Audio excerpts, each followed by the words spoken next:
Welcome to the Digital Dreaming of the Gridiron Podcast. Your host, Oscar Lee. I'm joined today by three-time Pro Bowl, three-time Super Bowl champion, four-time All-Pro, and 49ers legend, College Football Hall of Fame inductee, the man, the myth, the legend himself, Randy Cross. Randy, how you doing today? I'm doing great. Fantastic. It's a little cold out here in Atlanta, but it's Yeah. not as wet as it is out west. Yeah, it's extremely wet. I mean, flooding in Sacramento here has been crazy. It's just the first. I mean, I don't know. I mean, it's just I was not expecting this type of storm. This time of year. Oh yeah. So I mean, so all right, yeah. Let's go ahead and get started. So, Happy New Year, first of all. And this Well, week thank is you. Dwight Clark week because Dwight Clark would have been 66 years old on Sunday, and obviously on Wednesday was the 41st anniversary of the catch. Let me first ask you. Obviously with the catch being symbolic and obviously everything that went around it. Last time you were on the show, you basically said DC was such an amazing athlete, he could go up and get it. Talk to me about kind of what the catch means and kind of what Dwight's legacy is, for the 49ers fans and the NFL. Well, I mean, besides the obvious, he was a pretty amazing player, and a great person, and with the organization and what he meant to, the 49ers and Mr. D and all of us. It really made what happened to him all the tougher.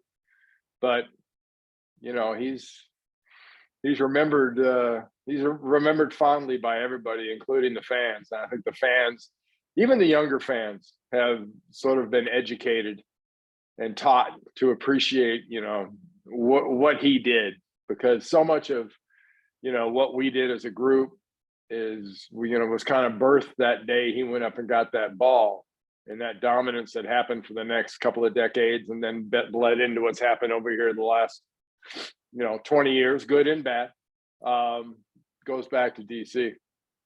100%. No, it definitely goes back to DC. And like you said, it's unfortunate what happened to him, but it's incredible how he was able to battle, to the very end, obviously a testament of who he was both as a football player and afterwards.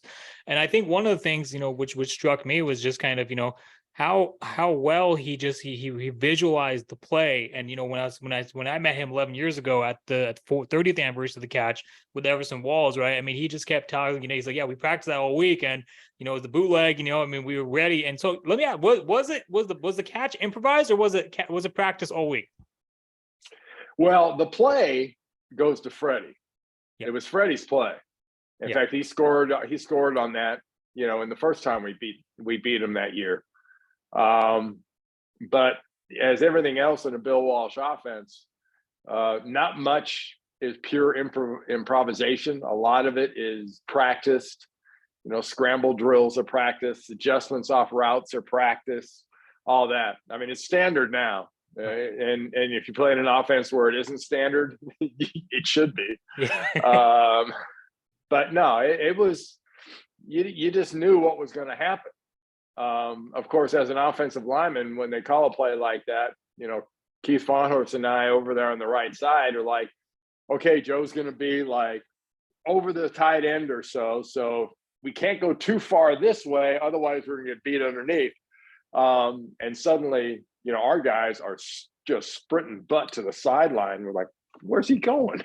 But yeah, I mean, it bought all the proper time, and it was just perfect.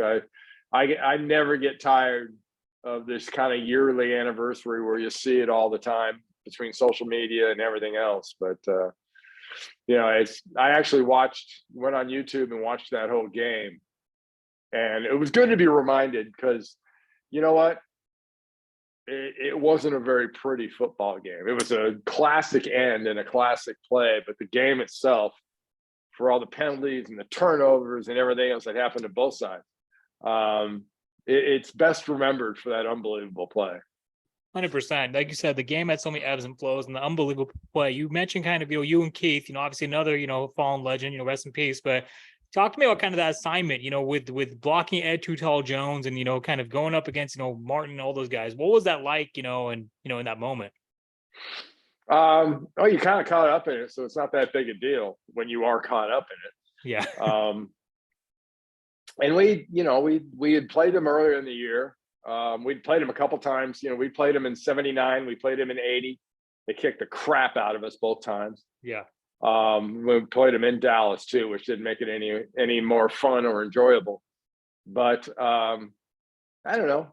We were in what we referred to as kind of next mode Yeah. by that time. Yeah. So, we had really adopted a philosophy of, and Bill Walsh used to say it all the time, and his analogies often went back to boxing. Right.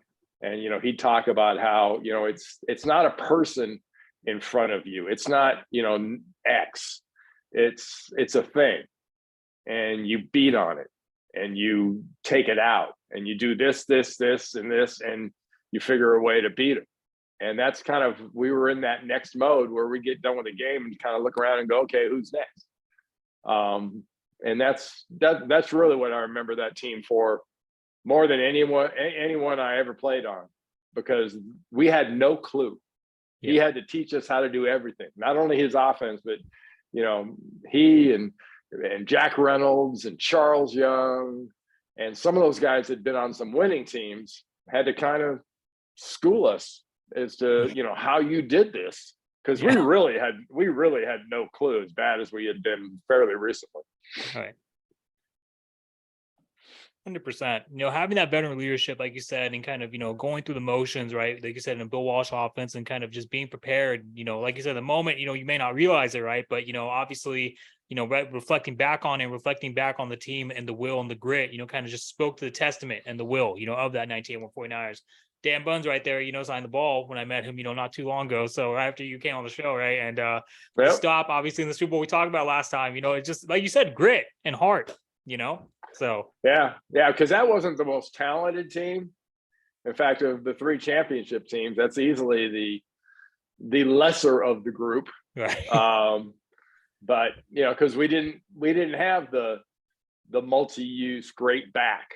Right. We didn't have a great receiving tight end. Charles Young was pretty good, and Russ Francis eventually came there, and he was really good. Yeah. But we just didn't have a lot of those toys that we would later have. I mean, our greatest rusher of the year was Ricky Patton, and Ricky had about, I don't know exactly what it was something like 500-600 yards tops. 100%. Yeah. Now let's talk about, kind of, you said the 3 championships. I was going to ask you, because I forgot to address this last time, but one of the quotes, we're going to go on Randy Cross quote. So during the fourth quarter of Super Bowl 19, you basically stated, they came to see an offense and the wrong one showed up. We talked about kind of Joe's supreme confidence, right? And, kind of, how the team felt and how great that defense was, right? And so talk to me about kind of, what, I mean, did the team ever feel like, was there ever a moment, obviously going that Super Bowl week, where you felt like, okay, like, we could definitely blow like these guys out the water? Because I also saw, on Twitter, where you basically said the 84 Niners, and NFL.com and NFL Network agrees, and the 84 Niners are ranked as number 4th greatest team of all time. My opinion, number 1. That's just my personal opinion. The 84 team, right? And obviously, what went into that Super Bowl. Was there ever a point where you ever felt adversity, or felt like, there was, because I feel like, honestly, there wasn't really that point for that team? Yeah, not really. Even that game, we were the first team in NFL history to win 18 games. Yeah. We had that one bad one that always sticks in your craw. And it was 100% self-inflicted. I mean, I'm not taking anything away from them, but if we're on our game, that game ain't close. But we weren't, and we paid the price.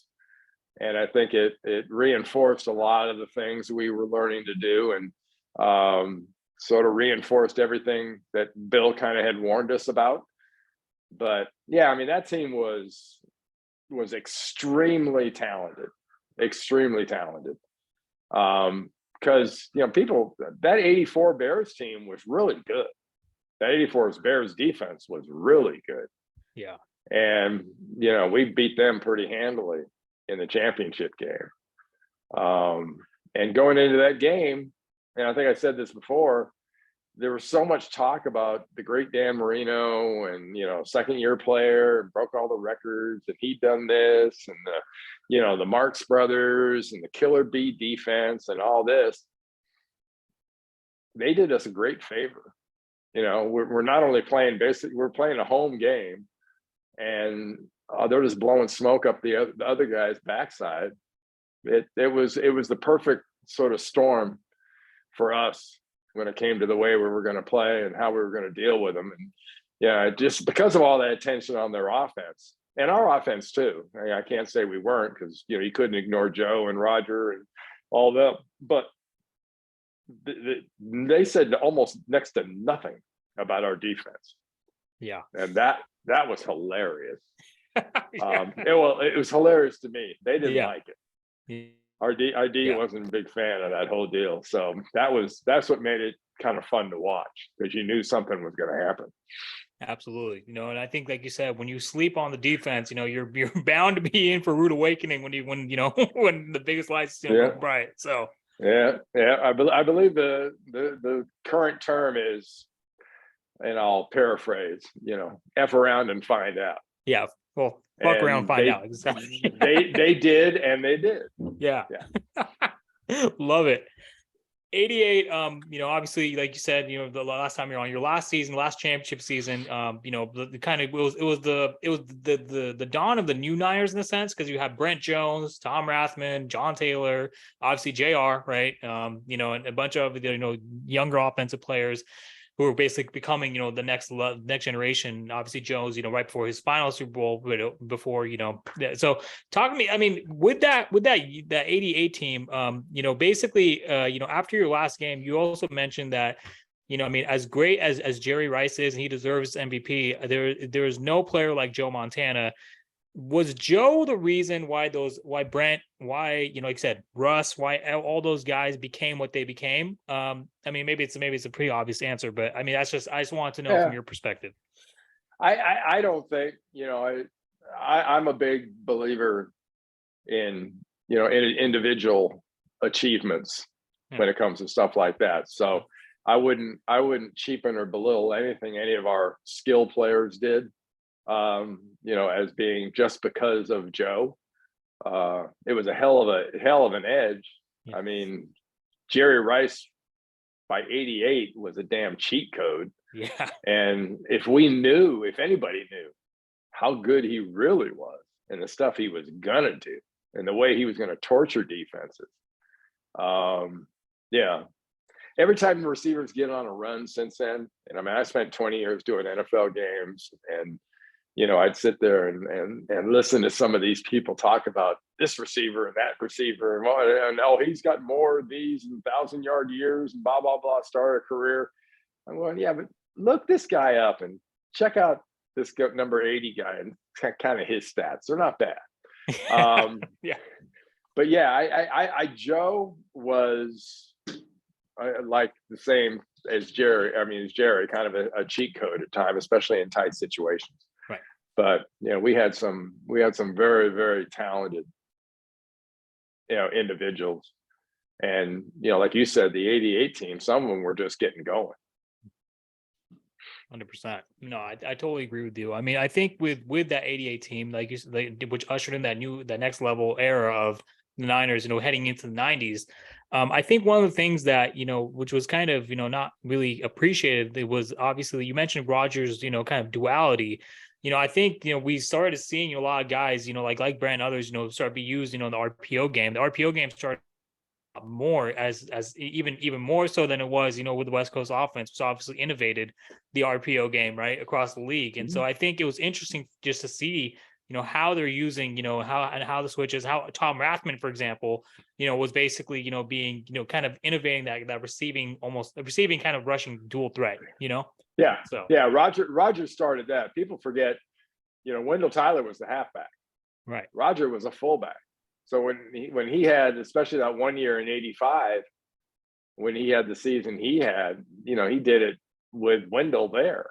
And Wendell was taking, you know, the lion's share of we basically had two tailbacks. Right. But, you know, people forget that when Roger was at Nebraska, he ran the ball pretty well. And occasionally they'd ask him to catch a pass in that Stone Age offense, but he did a lot of blocking for some great halfbacks at Nebraska before he got a chance to be a halfback himself.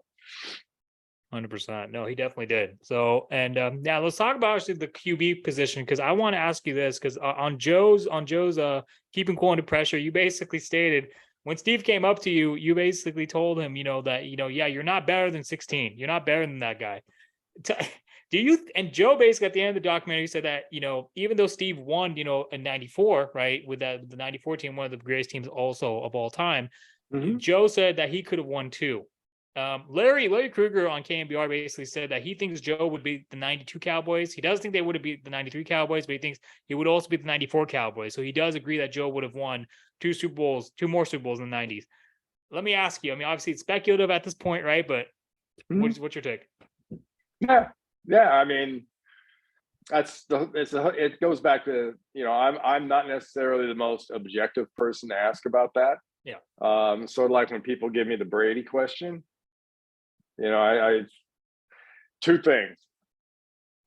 I don't care the situation in football at the end of a game, however you want to couch it.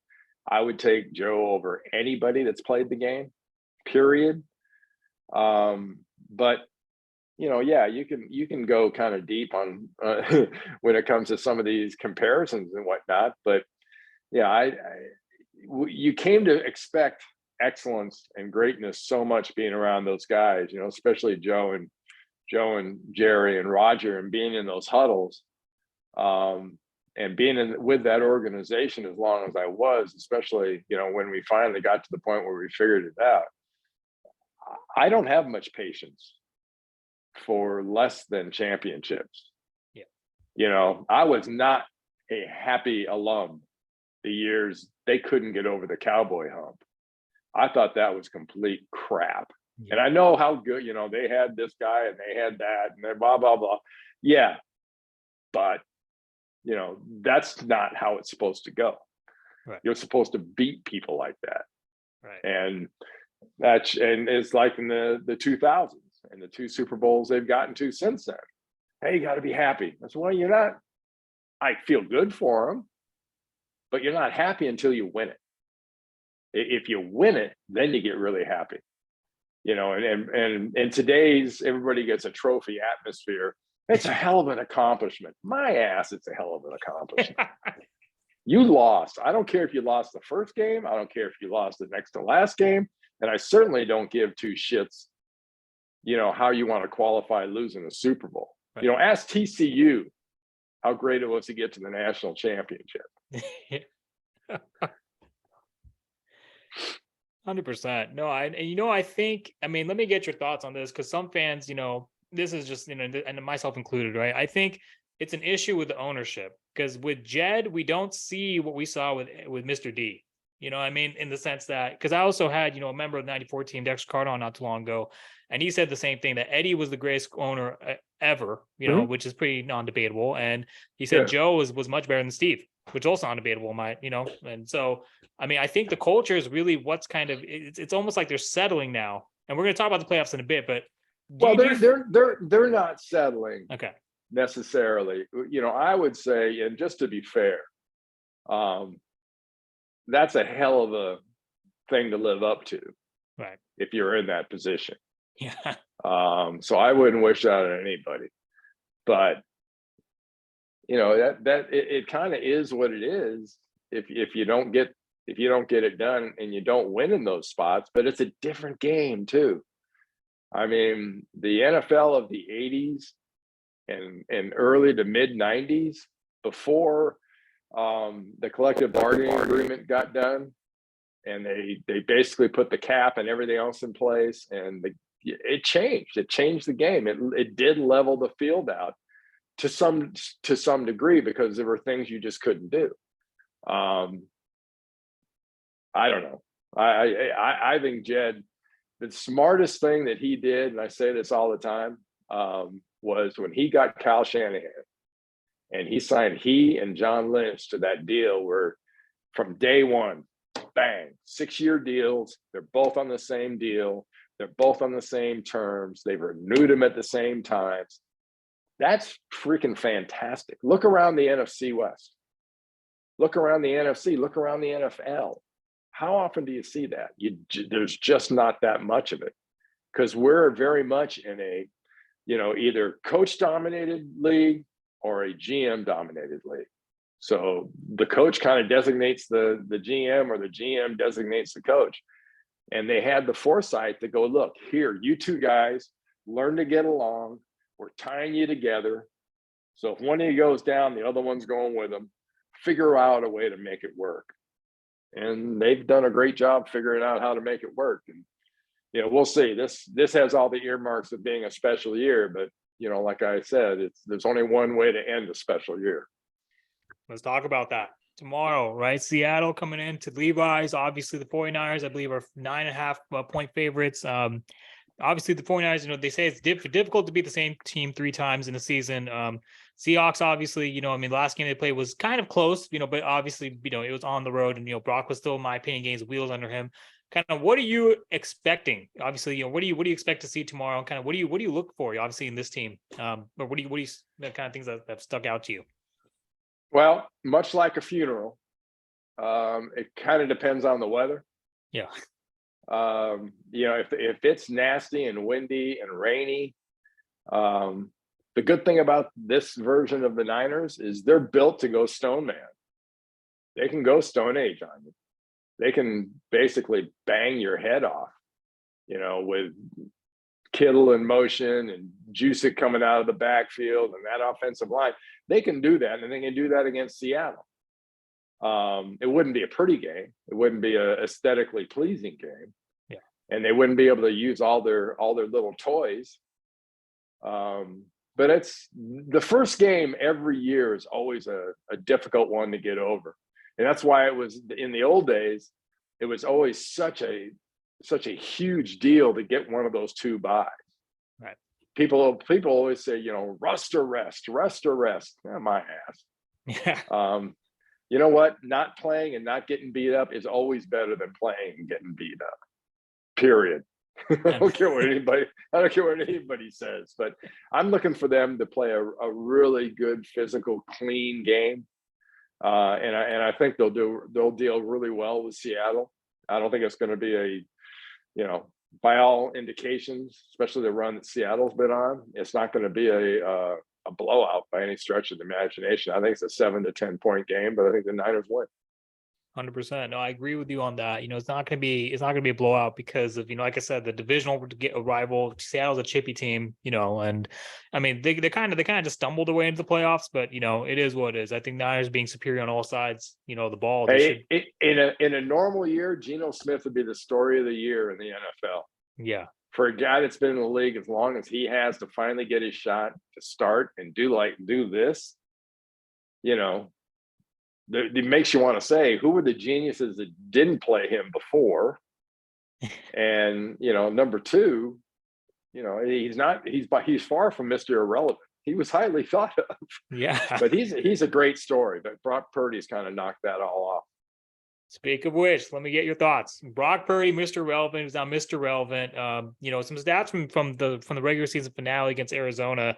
These probably out the door because it's the postseason now, but I just wanted to kind of bring it up. George Kittle surpassed Travis Kelce for the most receiving yards by a tight end in his first 6 seasons, or most with 1,000 yards receiving seasons. Christian McCaffrey also, went for, what was it? Yeah, he had the most scrimmage yards, I think, from week 7 onwards, and most receiving and rush touchdowns in the league, kind of like Roger, right? Nick Bosa obviously, solidified, his sack record. 49ers first time in history, in franchise history, finishing on a 10-game win streak. And then obviously Brock Purdy, tying Joe, Jeff, and Steve, right, for most consecutive games with 6 with 2 or more touchdown passes. So, obviously, like you said, this team it feels like a special year, but when you see kind of how what makes me nervous is how that KC game kind of kickstarted this win streak, right? And I think that this team's a much different team now because they were missing 7 starters, right, on both sides of the ball. So if they get into a situation where they have to play a Kansas City, or they have to play a Buffalo, or if they have to play a Cincinnati, what are you looking for in that type of scenario? Well, the thing there's 2 things with the Niners you can't sort of quantify 100%. One would be Brock Purdy. Yeah. Even they don't know. they think they know, but he's never been in a playoff game, and he's never been in a Super Bowl. And if you play any of those teams you're talking about, it's going to be in a Super Bowl. Right. And the other part of it's the D. That defense plays with such an intensity at such a level and such consistency. They can ruin some people. They can ruin some offenses. Now, are they going to be able to ruin, Patrick Mahomes? He'll still get his. So will Josh Allen. But I think that the combination of the ability to run that defense and the way Brock Purdy has been hitting receivers, especially in that probably third to fifth second. Once he moves, once he scooches in the pocket, once he breaks the pocket and breaks contain, he's done an amazing job of finding guys and hitting them. And if he can do that in the next 4 games, well, they get fitted for rings. If he can't, and the defense isn't there, the defense has a bad day, he has a bad day, everybody has a bad day. Yeah, exactly. It's just like, it's a little, because you said it's his first postseason, and he's a rookie, which it's kind of hard to kind of you tend to forget, because just based on how well he's played, in his last six games. And it's just, there's gonna be a lot of, like you said, it's gonna be a slower game. And defenses now, they have half a season of film on Brock, right? They have half a season of film, and so we'll see what he's made of, really. Yeah. Well, one thing they don't have is they don't have Kyle Shanahan in their meetings, and they don't have that coaching staff in their meetings. And I would trust, if I was a Niner fan, and as a former Niner, I can just say I trust in their ability to adjust, because they've shown such an amazing ability to adjust, no matter who the opponents are, no matter what the style of defense is or whatnot. Especially offensively, they do what they have to do. And who in their right mind thought it was a good idea to let them have Christian McCaffrey? I have no idea. Yeah. But with that imagination and the way they play offense, it's kind of fun to watch. It really is. It's at times with some teams, it's like watching somebody pull wings off a fly. Yeah. But it's kind of torture, but it is something special. Definitely something special. Let's talk about some more moments from your playing career, because you mentioned the NFC Championship game in '88. You mentioned kind of, obviously in '84 when you had to play the Bears twice and beat them twice. Obviously, like you said, the Bears were touted as one of those premier defenses, monsters of Midway, right? With Ditka and everything. What was that like, obviously, going to Chicago and beating them, in Chicago, right, in January? Well, they had also kicked our ass the year before, right, in Chicago, that's when Buddy Ryan kind of unveiled his version of that defense, the Bear defense. Yeah. It's been around for a while, but that was his version of it. They were something. The Giants were an early version of what would be world champions 2 years later. So they were in Minnesota, proved they could beat anybody, and they did it against us, unfortunately, in '87. So yeah, there's a pretty steady diet of teams out there that we were playing at that time that were really quite good. And the Bears, the Bears were not a real high-tech offense, at least not against a decent defense. But man, that defense was nasty. Yeah. God. Singletary, Richard Dent, all those guys. Sheesh. Dave Duerson, golly. Yeah. Plank at safety. The rest of their linebackers, their defensive tackle, Steve McMichael, Dan Hampton. It was impressive. It was good to play against them. It was great to win against them. But that's sort of that whole period where you look at the '84 Niners, the '85 Bears, and the '86 Giants. And I think I made this point last time with you. I'm not sure if there's ever been 3 better teams back to back to back. Right. because we were 18-1, the Bears were 18-1, the Giants were 17-2, and did it by just beating the shit out of each other Yeah. and whoever they happened to play against. And in some cases in the playoffs, those other teams that were so good the year before. Yeah. 100%. No, like you said, and the NFC dominance, right? Starting with the 84 Niners and all the way through to, starting out that 10 or 11, straight, a win streak in the Super Bowl. I mean, it's just like you said, I mean, the 80s was, and all the way through the 90s, just the NFC was just loaded. I mean, it's just fucking insane when you think about it. So, yeah, it was a talent imbalance. yeah. And by that, and everybody thinks that talent's on the field, and it's not. The talent imbalance that made the biggest difference in the AFC NFC lopsided wins were the coaches, yeah, and the front office and the organizations. And now you're seeing, if you look around the NFL, and I had somebody ask me this the other day because they wanted to know if there were somebody asked me at a party for the Georgia TCU national championship game. They go, okay, are there any old school owners left in the NFL? And I kind of, I saw where Barbara McCaskey died, passed away a week or two ago, and she was 100 years old. That kind of connection to George Halas. And, I think maybe the Browns in Cincinnati, and I'm not sure if anybody else would qualify. Yeah. Maybe some relative of the Hunts, a relative of the Bidwells, but otherwise, no. It just, does Mark count at Vegas? Yeah, maybe. Yeah, maybe. I mean, yeah. his dad is an all-timer, but yeah, it's just such a different game. Yeah. But there's still an organization advantage for some teams. Right. That, at least I believe that watching the game. I just think when you see certain matchups, the organizations in some cases do make a difference.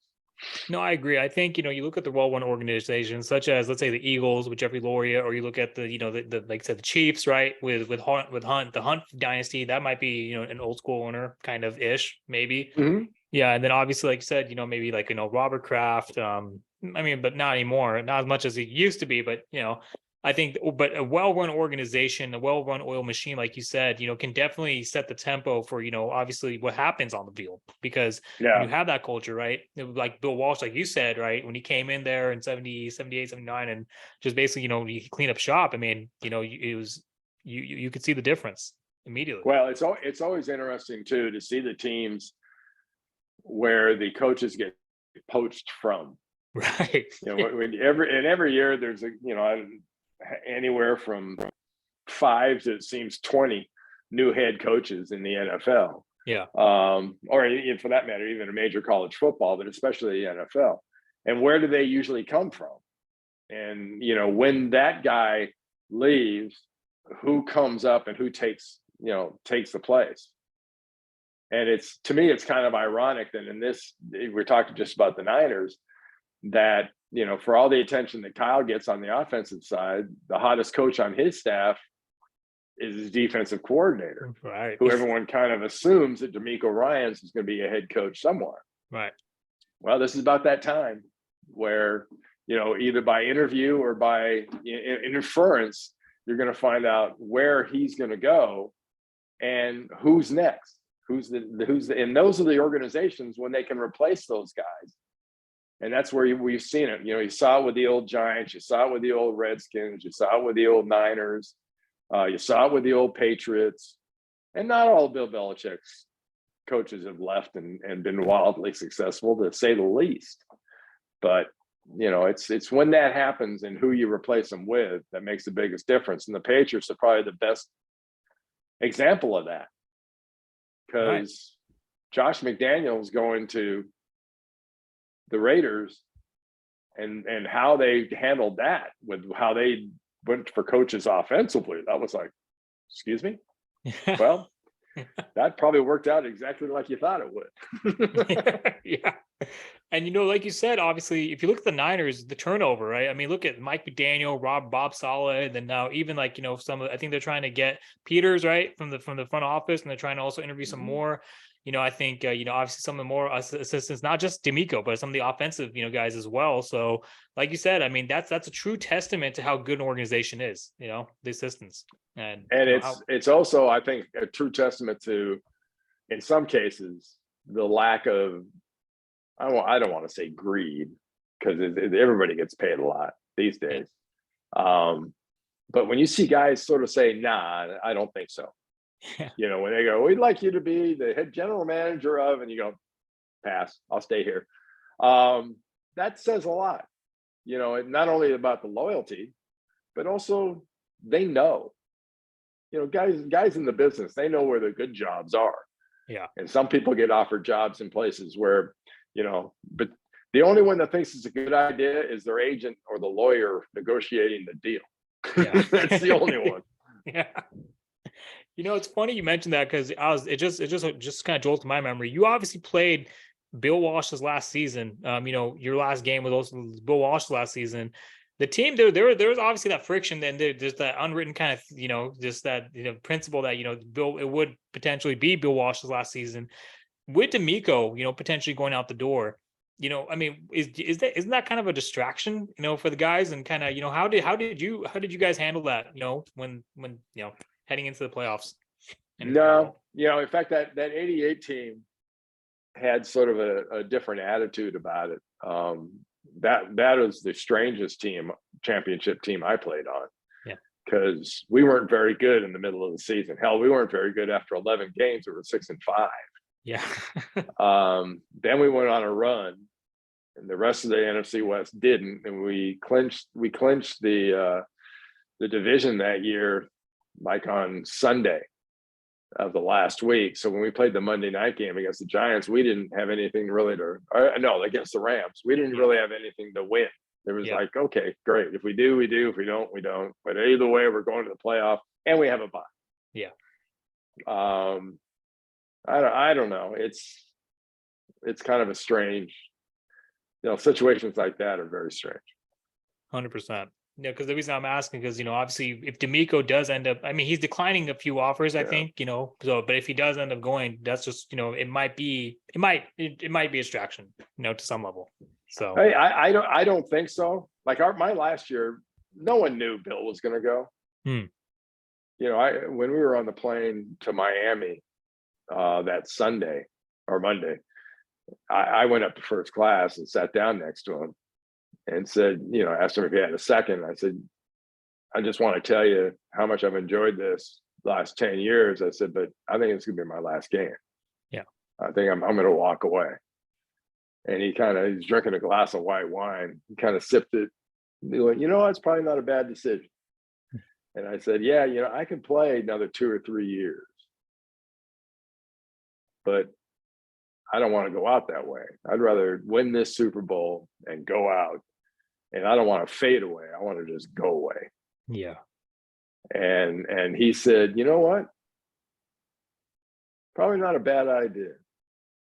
He goes, "There's no telling how long I'll coach if we win this one." And me being Mr. Observant, it never occurred to me that he was going to walk away at the same time. Yeah. But no, he was a fun guy to get to know. Yeah. Because earlier in his career, he was very close with us, and we kind of betrayed him in '82, and he got over that really fast. So he was kind of a hard ass for the next 6 or 7 years, but getting a chance we were both members at Sharon Heights Country Club, and got a chance to walk around and play golf and talk football and talk other things with him. He was a pretty special guy. 100%. No, one of the greatest ever. Let me ask you, obviously, because we talked about, you kind of touched on your broadcasting career after the '88 season, and we talked about kind of how you covered for CBS with Hank Stram, and then obviously you kept it going, I think, through the '90s. You, like you said, from a distance, right? When you saw the Niners lose to the Cowboys teams, right? It's kind of like, well, what the hell is going on here, right? But Let me ask you, what did you think about Seifert as a play caller and kind of, as a leader of men? Did he embody the same kind of qualities that Bill Walsh did, and kind of, or I mean, obviously from a distance, kind of Yeah, what? Yeah. they were more similar than most people knew. Mhm. And I think especially that year after, there was a lot of motivation because it was such a big deal that Bill had left, Yeah. and it was such a big deal that I've heard from guys on that team that they wanted to shut people up. They wanted, what are we, empty chairs? We can probably still play. Yeah. So that was a good little bit of motivation for that '89 team to be as good as it was, Yeah. and it was really, really good. No, I mean, it was absolutely. But and you mentioned this, like you said, the '89 team was better than the '84 team, but I think the '84 team is just a little bit better. Just you yeah. know what I mean? Oh, no. I'm with you on that. Yeah. I didn't say they were better than '84. Yeah. '89 was good, Yeah. and it killed me watching them beat the crap out of Denver in that Super Bowl. But they were something. They really were, and part of the motivation was proving that you could do it without the big guy there. Yeah, absolutely. No, and I think that's kind of a more testament to number 16's greatness, to kind of just continue, the dominance, and obviously. And now let me ask you from the broadcast perspective, the next season, you mentioned the Giants, right? The NFC Titan, right? Who basically ended up winning, the Super Bowl in '90. Obviously, it's a different game now. And the Leonard Marshall hit, if that would have happened today, obviously, I mean, he would be out of the league, right? So I, I mean, I don't know. I still kind of get angry when we talk about kind of what could have been, but I mean, Yeah. yeah. If Roger didn't fumble, I mean, kind of what was your take on the following season after that last win? Yeah, the '90. Yeah. Yeah, that was also a really good team. Yeah. It was also a perfect example of great teams aren't really great unless you win it all. Right. And so that should always be remembered as a really good team. Yeah. Like that '87 team was a good team. Right. Certain things have a fragility to them, and sports is one of those things. So there's a lot of connective tissue that holds things together that it's hard to quantify, and when it goes away, it can be nasty. Yeah. That's kind of what happens. You get a guy like that, a play like that happens. Leonard Marshall was a great defensive lineman, and that was a perfect play, and there was nothing dirty about that play. It just kind of happened, and that's what happens when it's like when Jim Burt hit Joe in the Meadowlands in that playoff game. That was the exclamation point, and it just there's a reason. The reason there aren't teams out there that have had like 12, 15 Super Bowls, though the Patriots seem like they got close. Yeah. No, absolutely. It's any given season, any given year. I mean, I think one of the things, like you said, Jim Burt and Leonard Marshall, the big blue wrecking crew defense of the Giants, they're just so great. Obviously, LT 56, coming out, off the edge, Actually, I forgot to ask you. Yeah. So, what was that like having to block against LT? In the game. I mean, how was that? It must have been, kind of difficult. To some level, right? Yeah. I mean, he was on the defensive right side. I was on the offensive right side. Yeah. So I would see him on play action passes, or I'd see him on sweeps the other way or whatnot. But generally speaking, we had his kryptonite at left guard and John Ayers. Yeah. Early in his career, John did a masterful job of frustrating LT and Randy White for that matter.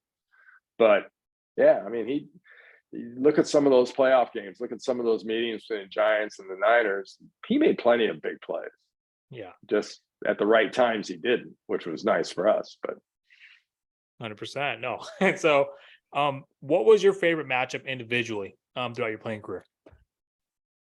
I mean, there were guys that there were three guys that come to mind that were not fantastic matchups for me. And one guy was kind of off the radar for most football fans, but it was a guy from Notre Dame by the name of Mike Fanning. He was a defensive tackle for the Rams. I thought he was just long arms and all that, and it made it different because I was always a short set guy. Yeah. I watch all these offenses where guys seem to be backing up all the time. I was like, nah, I don't like that. Yeah. I'd rather, if we're gonna rumble, let's do it like right here, right now, just bang right away. Yeah. So that other guys would be like Joe Klecko and Steve McMichael. Yeah. Were matchups that were great for me as far as challenges. And both of those guys had some games against me that were ones that I don't go out of my way to go back and look at. Yeah. Another guy that is off the radar that was a little bit like Fanning was Dave Butts with the Washington Redskins, who our careers kind of parallel a little bit, but I'd always have to play against him. He was very even-tempered. Gosh darn it, he'd say, why do you always have to hold me? And I'd look at him, I'd go, A, I'm not holding you. And B, if I stay in front of you, that's not holding. Right. Oh man, that's, I love it. And it's funny. I mean, I don't know. I mean, I think actually, let me ask your opinion because Nick Bosa. I mean, a lot of times you see, like this, like in the. I mean, I'm just being biased maybe, but I mean, even that Super Bowl 3 years ago. I mean, there was a few times where I thought there were some calls that didn't go his way. Obviously, Kyle, he basically made a point that they were going to escalate to the league, and now, I mean, I think we're starting to see the tides go his favor. But I mean, that could potentially. I mean, I guess what I'm trying to say is, for defenses to play in the NFL now, it's very difficult as opposed to kind of back in your time where anyone could get murdered, on any given down. Do you think that Nick Bosa gets unfairly treated because of his style of play? Because the fact that he's so, aggressive and so kind of, in my opinion, old school? Or, I mean, is it just the fact that, refs just miss calls throughout the games? Yeah, some of it they don't see. Yeah. I'll give him that. He goes it's only possible to go to 100%. That old 110% stuff is bullshit. Right. So 100 is the top. Right. Nick Bosa operates as close to that as any D lineman, not last name Bosa, I've seen. And that family trait is working pretty good. He's maybe the Watts on occasion, but Bosa goes so hard, and he gets linemen in bad positions. And I think that at times officials kind of ignore the things they have to do. It's almost like an empathy thing. Yeah. It's like, good God, how do you block that guy? Well, he got close. I won't call that. Yeah. And it happens a lot. And when you go that hard and you do it that often and you do it that consistently, it's almost not fair what he can do to an offensive lineman. But you look at what some of these D linemen are doing and the way they're being trained. There's a guy here in Atlanta, Chuck Smith, who was a really good defensive end, who's a great teacher.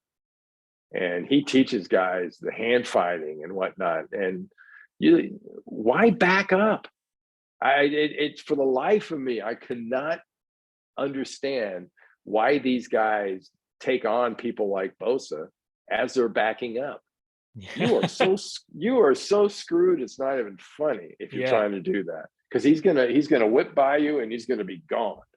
And once he gets an edge, you're finished. And sometimes tackling is all they can do. 100%. No, I totally agree with you on that. I mean, only kind of player from the 80s team who kind of excuse me. No worries. And the only kind of player from the 80s team who kind of reminds me of Bosa, maybe Fred Dean, I mean, but there's some other guys, on the defensive side, because obviously, the 80s team was built, I mean, on great defense, right? Obviously Ronnie, and then, gets all the glory for being the greatest of all time at his position. Yeah. But, I don't really see that key pass rusher on the 80s Niners, kind of like a Bosa. It's almost like the tides have turned because I would look closer at Fred Dean. Fred Dean, yeah. Yeah. Yeah. Yeah. He was he was fun to watch. It was crazy how good he was at rushing the quarterback. And I mean, he got to do it. He did it for a good chunk of his career at San Diego, where he used to torture all offenses. Then he got traded to San Francisco. Another one of those "what the hell were they thinking" moments. But yeah, no, Fred Dean. If you can do the things that Fred Dean did and do it in today's game, you're still going to be one of the best in the league. 100%. Yeah. And, I think, kind of, to that point, the secondary of the 80s, not and the front four and the linebacker. I mean, it's just, you had Fawnhorse, and then Fawnhorse, the Fawnhorse's younger brother, in the linebacking core a few years later. Right. I mean, it's like like you said, the defense didn't really get its credit, until, after, the dynasty. I mean, maybe they did get the credit, obviously after the second Super Bowl, but I just feel like so much of the emphasis was on the offense that, it was the defense outside of Ronnie wasn't really getting its fair due. That's just my personal take on that, watching it, Yeah, well, especially the 81, 84 was a bit overlooked. Heck, I think by the time 88, Jerry was an amazing show, but the defense had been so good and so consistent that people had figured out, hey, these guys are pretty good. Yeah. And this, but that's a different dynamic in this Niner team, because when you look at this team, if you don't start with the defense, I think you're making a big mistake. Right. Exactly. I think one of the things about this Niner team, it's still kind of finding its ground, in the sense, like, I think that, obviously, because with Purdy, right, he adds that other element, like you said, of making the plays with his feet. But the defense, like, has been so awesome this whole year, being the number one ranked defense across the board. You need to start with the defense, right? But the thing is, there's still some holes in the secondary. And actually, let me ask you this: Lennar is great. I think Lennar is a great corner, right? But I think, there's been a lot of times where you've seen on the season where he's been exploited, by Devontae Adams, or a team's number one. Is that a concern, heading into the postseason, or do you think that, nothing? Well, if you look back at the, I don't want to accentuate a negative note, but that 87 team was really, really good. Yeah. And we ran into a Minnesota team that had a great wide receiver, a really good quarterback, a really good defensive line, and they beat our ass. Yeah. In the opening game. And they had no business. That team there was going to be a Super Bowl team, the 87 team. We were going to San Diego. We were going to, I don't care who they put up against us, we'd beat them. We just forgot to follow through on the first game. But that's a good example of how that can work for a team that's especially when you're going against somebody that can do what they can do. Minnesota was really, really good offensively, but they were also with John Randall and Keith Millard and Browner, and I mean, you go down the list, that was a freaking nasty. Chris Dolman. I mean, that was a nasty team. Yeah, absolutely. Keith Millard, actually, I know his son because we went to the same high school, Pleasanton. So, obviously when I asked Keith about it, he was all like, yeah, it was the most fun he ever had, in the late 80s, just being able to, go up against the Niners and just like dethroning the king, or was it Camelot? Is that the term the writers used? The dethroning Camelot. I think that was the term. Yeah. So. Yeah. Well, they were in the middle of a run at that point. So. Yeah. It was fun to look back at it, but not very much fun to experience. So. Right. Like I said earlier, I would not wish that on anybody anticipating a great postseason. Are you nervous? And if you say no, well, you should be. Right. Yeah. I mean, with this Niners team, I'm a little nervous because of that inexperience from Brock, just because, it's going to be his first postseason. But I mean, this first game, maybe not so much. But I think when we talk about Philadelphia or any of the other teams, which may present problems in the NFC, there's not too many. I just think the only one is really Philadelphia. I think that's going to be if it ends up being, the Niners and Philadelphia and Philly, that the defense struggles against mobile quarterbacks. So it really just, it's really anyone's game. If the defense steps up, then it doesn't matter at that point, right? But it's gonna be interesting to watch if it happens. Yeah, yeah, no, that'll be fun. I think Dallas is another team that you have that French word for not worth a damn yet. They have that potential Yeah, to be really dangerous. right. I don't think there's any two ways about that. They can be really good because they can be really good defensively. They can run the ball, and Dak can make plays. But Dak being in the slump doesn't really, I'm not convinced because how Dak has been struggling this year, right? I think it's well, there are no. First of all, there are no slumps now. right. None. Records. Everybody's 0-0. Yeah, You're just in a situation. If you're a wild card team, you're playing this coming weekend. You're just looking at being 4-0. that's it. That's all. Yeah. Just got to win for a month. You got 1 4 more. That's it. It's been so difficult for the Niners. It's funny. I found an interesting stat. The Niners in every postseason since 2001, 2002, they've been 2-1 in every single postseason. They haven't won 3 straight in the postseason at all. Mm-hmm. Yeah. That's what happens when you lose Super Bowl. Yeah. You have that one. Yeah. And sometimes that one's terrible. Ask the Patriots. Oh my God. Yeah. 18-1. Yeah. Actually, let me ask you about that Patriots team. Do you think that Patriots team is one of the greatest teams in NFL history still? Or do you think because, it's a bottom line league, right? Sports, though. You mean the one that lost to the Giants? Mm-hmm. That one. No. Yeah. No. All they did at the end of that game. And the way I look at it, and I guess people don't like it, but screw them. All that end of that result and that Super Bowl meant was they represented the other 30 losers. Right. So does that make you one of the greatest teams? I don't think so. It's simple, and here's one more thing about that team, which I found interesting because Randy Moss, he broke Jerry's record, but Jerry did it in a strike shortened season, the 22 TDs and that 87, right? 87 That was season, 87. the strike. Yeah, 87 season, right? 12 games to get 22 touchdowns, almost 2 touchdowns a game, which is insane still, and Randy basically doing it in 16 games. I think, it's a lot, there's something to be said about that, right? And then Randy going on. Yeah. Well, that's why so many of the records and the stats and all that stuff. Jerry's got some things. I'm not sure if anybody's going to ever touch him. And you just think about what he did in his career and the way the game's changed and how silly these stats have gotten and still nobody's touched him. That just, to me, that ends a lot of the discussion about, is he the greatest this or I said, well, just look at it. If you do something and it lasts for freaking 2 or 3 decades as the game's changing to the advantage of the guys currently playing, that to me speaks for itself.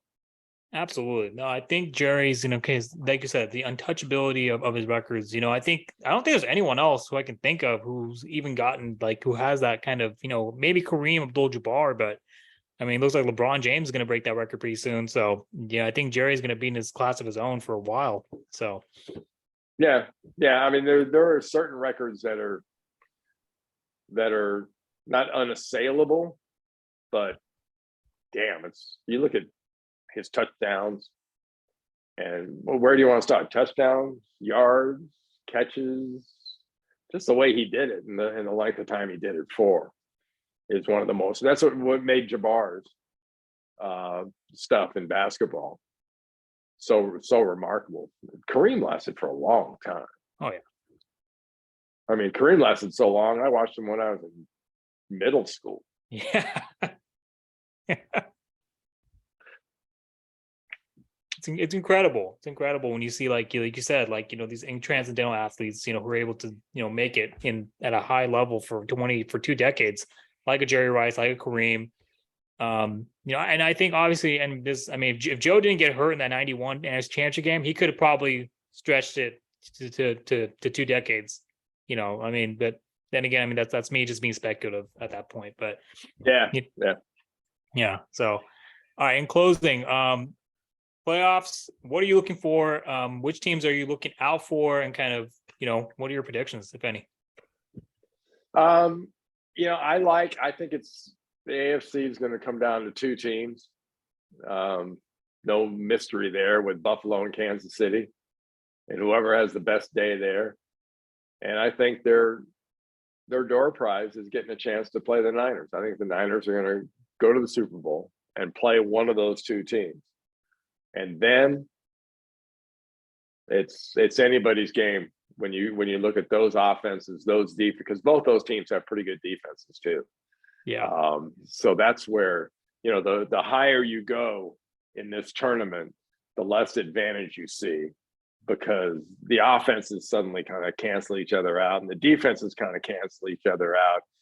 And then it comes down to a little bit to the coaching staff and how they get their teams ready and how they prepare their teams and how their sort of gamesmanship goes and how how they handle the clock, how they handle the play clock. But I think the Niners and one of those two teams in the AFC will make for a classic Super Bowl.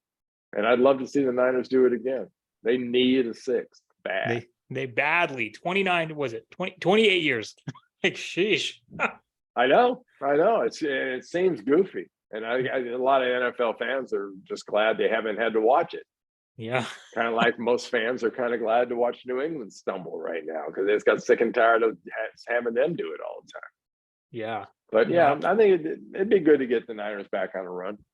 It would be nice. I mean, hopefully they can do it, obviously, but, I think we do have to temper our expectations because of Brock. I mean, it's his first year. And I mean, Yeah. I'm not saying that's a pass, what I mean? But yeah, it is what it is. Well, you gotta remember, inexperience can be a disadvantage, but when you don't know what you don't know,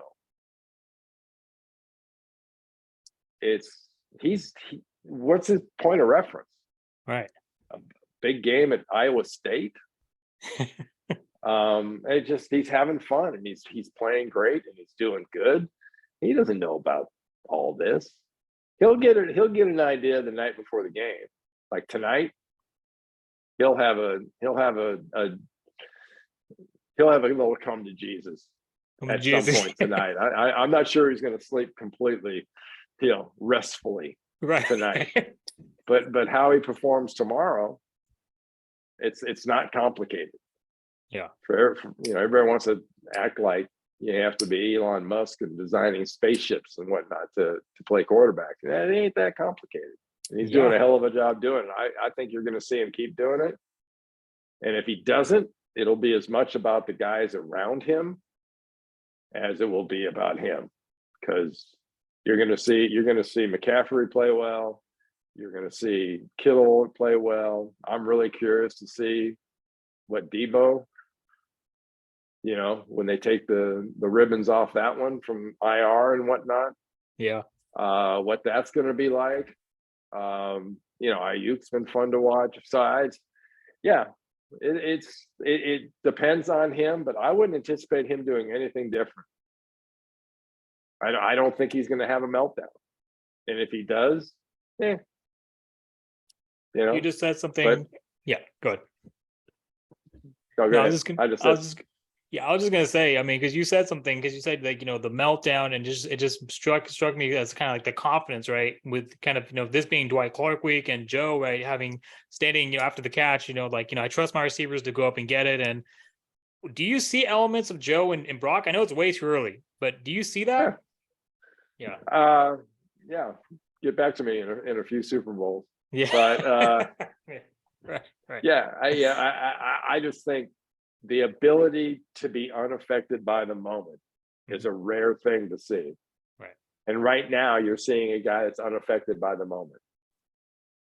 He's done something that most college players really, really struggle with. And they all had great college careers. But quarterbacks just don't, as rookies, go over into the league, especially at the mid-season point, go into the games and do what they did in the pros, what they did in college. It just doesn't happen like that. Iowa State fans aren't surprised by what Brock Purdy's doing, but did you really expect him to do the same thing in the Niners he did at Iowa State? No. I'll answer my own question. But it's been fantastic to watch, and more credit to him. And I think his family has been fun to watch through this process too, because you'd be hard pressed to find people having more fun than his parents. Absolutely.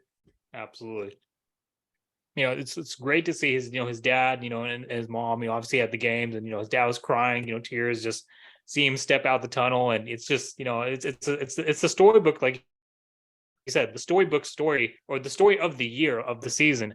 And just as a fan, if he can get us, or get the Niners right to that point, and obviously finally get them over the proverbial hump that that's been kind of just out of grasp for 28 years. I mean, it's just cherry on the icing on the cherry on top of the icing on the cake, so it'd be great. Be a great problem to have.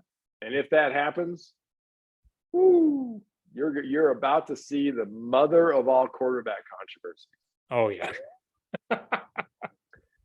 Because I'm not sure if, for what you paid for Trey, this job isn't his.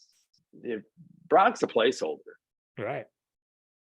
And that doesn't even bring Jimmy G into the ideally what would happen would be they'd get to the Super Bowl and Jimmy G would come in the second half, win the game, and suddenly you'd have Trey, Brock, Jimmy. It'd be a good problem to have. Not many teams have that. Not many teams have that embarrassment of riches. Yeah, absolutely. No, and I mean, like you said, the riches in the QB room is something that Niners haven't had for a while. I mean, and it's great to see. The thing is, I mean, the reason why I like Brock and Jimmy a little bit more than Cap, actually a lot more than Cap, that's actually my knock on Trey too.